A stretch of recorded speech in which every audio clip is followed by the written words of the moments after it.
Drive to Survive Season 3 is almost upon us, and while many are excited to see the behind the scenes of last season's racing events, today we're going to take a look at what to expect over the next 10 episodes of the Netflix sensation.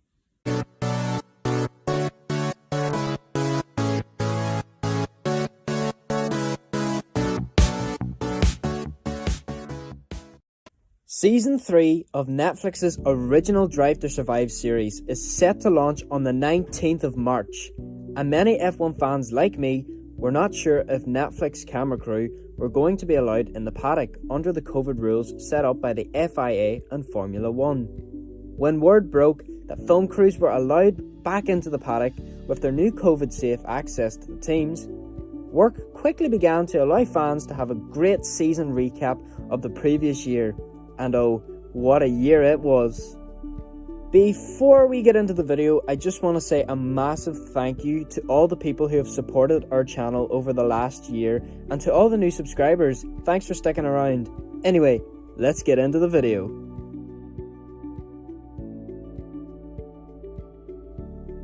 Starting off with one of the most obvious places, Austria.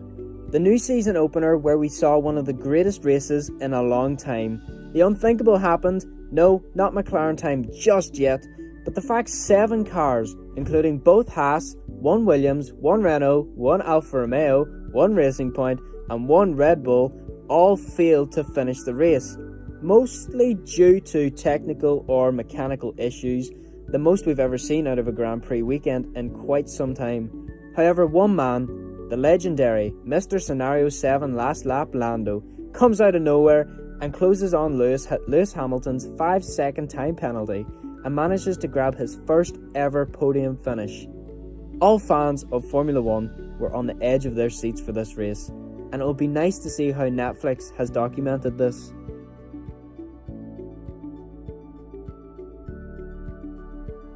Up next, and breaking news from May 12th, when 2 months before we got the season opener, it was announced that Sebastian Vettel would be leaving the Ferrari team at the end of 2020. He was dropped from the team after 5 years, and it seems that getting beat by his newcomer teammate wasn't enough for dismissal from the team. During the course of 2020, Seb struggled to keep the car straight going round corners many times. However, as we can all understand, the circus that is Ferrari with their clown Binotto did not help things. Sebastian had lost his hair, his passion for racing, and also his smile. However, things now look up for him in the 2021 season with Aston Martin Racing.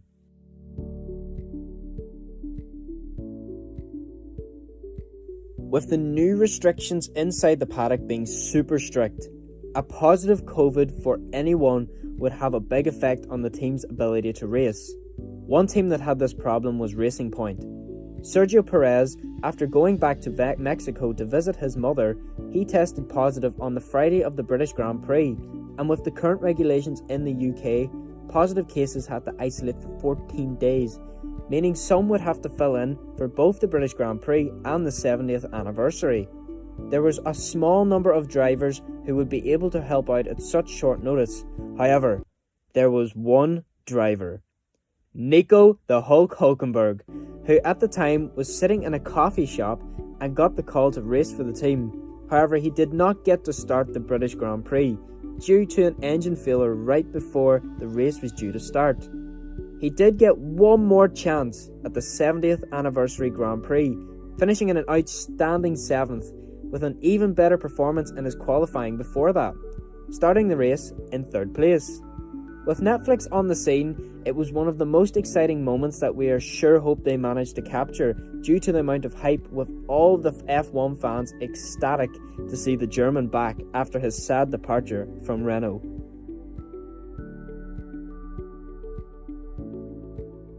During the Italian Grand Prix held at Monza, an opportunity came up after Kevin Magnussen's car switched off, to no surprise there. He pulled up at a marshal post just before the pit entry and the safety car was deployed. Mercedes knew that this was going to happen and had Lewis come into the pit. However, the second that the safety car was deployed in the pit lane, it was closed and Lewis was penalised, getting a 10-second stop-and-go penalty, which saw him fall down to 17th, or last in the grid, and only managed to claw back to 7th.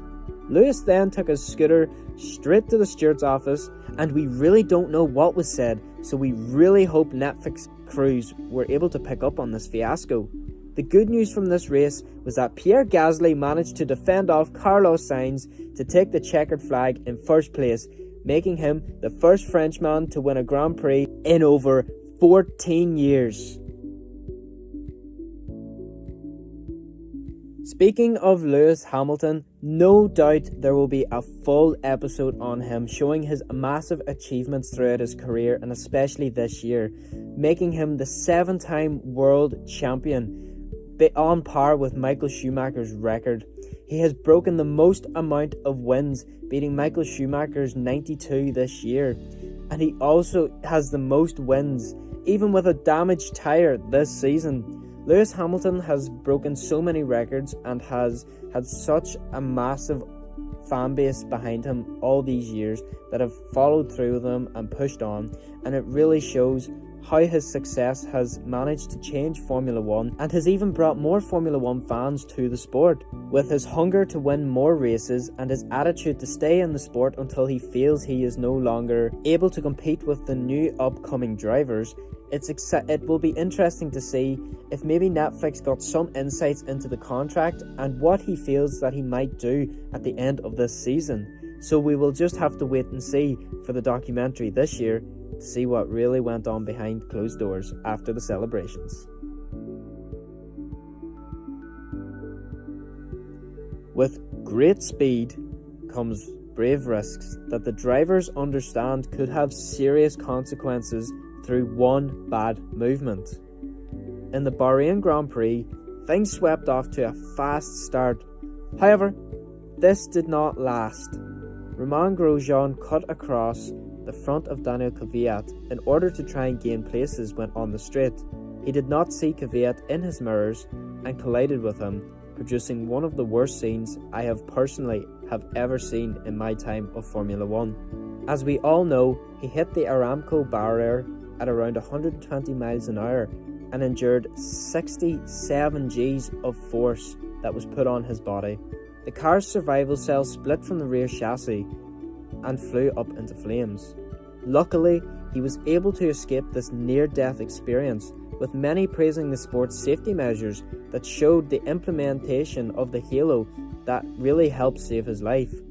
This will most likely be the most watched episode, even though it is the most terrifying.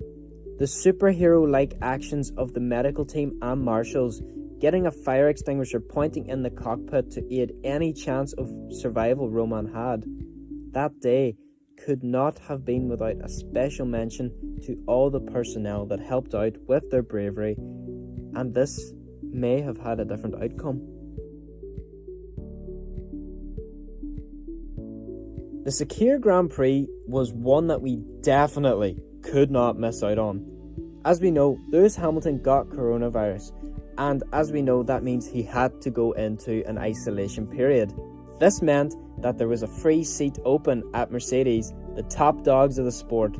So, who wanted in? Basically any driver that had an active super license was looking to take that seat.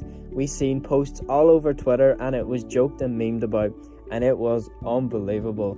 But in the end, as we know, Stoffel van Dorn, the reserve driver, basically was not chosen. Instead, Williams driver George Russell got promoted up for this one race. And, well, you know, he started off well, and by well I mean absolutely phenomenal.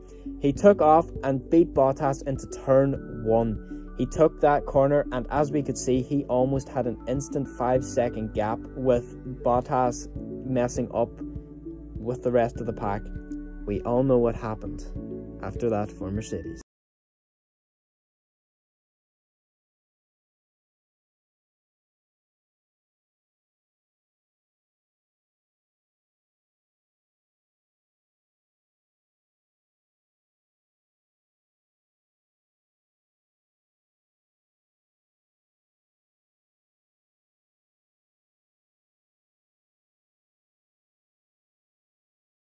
things did turn up in the end, because the man, the myth, the legend himself, Sergio Perez, the man who had been in the sport for nearly 10 years with not a single win, manages to absolutely destroy the grid and hold on to that first ever Grand Prix win. It was sensational. The man was so emotional and he deserved every single moment of that win.